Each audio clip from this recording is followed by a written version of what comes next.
Okay, so Javier, you ended up in Bogota, Colombia on accident, basically. But Right. you ended up staying there for 3 years, and then Steve ended up joining you down there as your partner.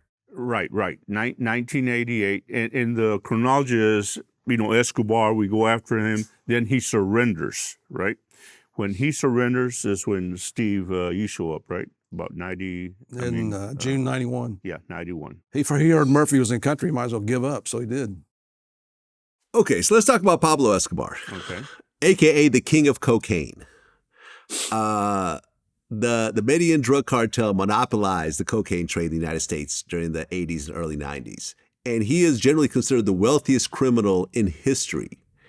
By the time he died, he had amassed $30 billion, which is the equivalent of $70 billion today.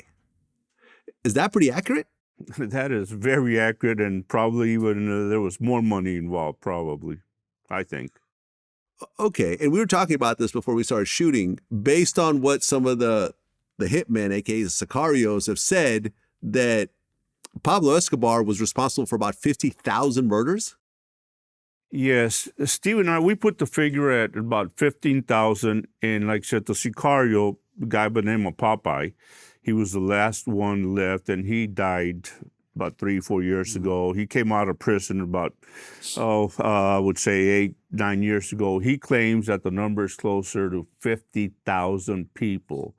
50,000 people that Pablo Escobar had killed. So yes, that is about right. Okay, and well, like you guys said, 91 is when you guys started actually working the case. But let's lead up to what happened before 91. So in 1989, Escobar ended up assassinating a presidential nominee named Luis Carlos Galan. Luis Carlos Galan, correct. Galan. And I guess Galan was the one that was, because at one point, Escobar was actually a politician. Correct. And he was trying to legitimize himself and go into politics and so forth. And Galan kind of exposed him as a drug dealer and got him kicked out of the party, right? Yes. Galan was congressman. Pablo was a suplente, an assistant congressman. And Luis Carlos Galan already knew that he was a drug trafficker, so he was instrumental in kicking him out. Right. And as revenge for him doing that, in 1989, Pablo Escobar actually had him killed. He had him assassinated on a Friday night. I'm in Bogota at the time, and I remember vividly he was campaigning. And Luis Carlos Galan, to set the chronology, was running for president, and he was going to be the next president of Colombia. And his number one platform was bringing back extradition. Pablo Escobar's fight was against extradition. He did not want to be extradited. And in fact, he had a group called the Extraditables that, but they were the ones who were planting the bomb. So Luis Carlos Galan was a thorn in Pablo Escobar's side because he was going to be the president and he was going to extradite Pablo Escobar. So while on campaign, Pablo Escobar's sicarios had him killed. Imagine your next president of your country is killed by Pablo Escobar, the drug kingpin trafficker.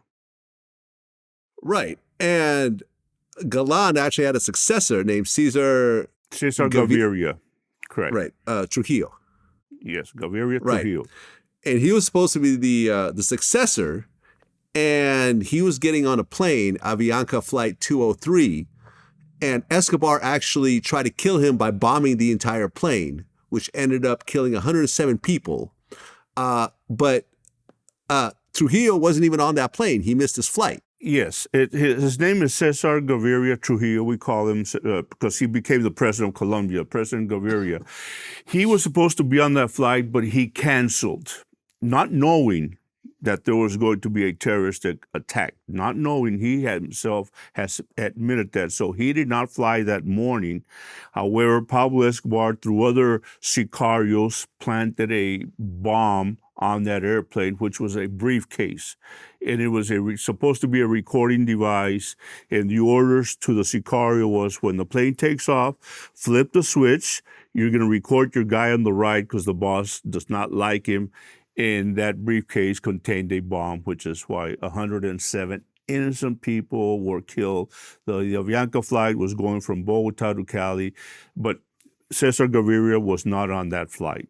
So it was all innocent people. They were all innocent people killed. Right. And two of the people on the flight were Americans, Yes. which got the U.S. to start getting involved more heavily in this, right? That is correct. 2 U.S. citizens who were on board.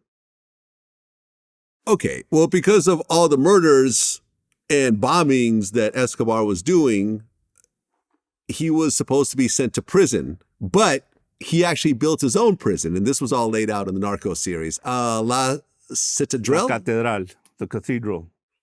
Exactly. This was a private prison that he built himself. It had a soccer field, a bar, a jacuzzi, a waterfall. All his friends were there. There were girls there all the time. They were partying. Like it's just, I mean, you watch it play out on Narcos and you forget that this actually happened in real life. You know what? In real life, it was a lot more luxury. It wasn't a prison at all. It was a resort, country club setting. Steve and I, matter of fact, we showed up the very next day he escaped.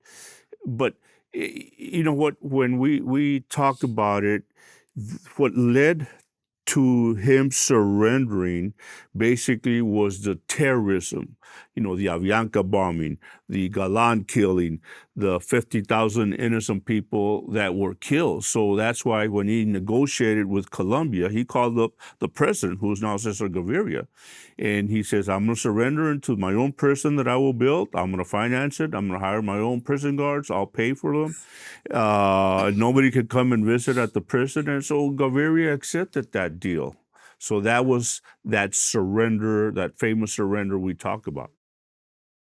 Okay, but at one point, they were actually planning on moving Escobar to a regular prison, and he found out and he escaped his own prison, which was probably not that hard to do. No, he found out. They were moving him, and they sent about 20 guys to go move him, and that's when he went ballistic. He went berserk. As a matter of fact, he was trying to call the president, who's not answering. There's a firefight between Pablo's guards and the Colombian military guys, and Pablo that night escapes from his so-called prison and leaves with his 7 favorite sicarios. The very next day, Steve and I arrived, and that was not a prison what we found.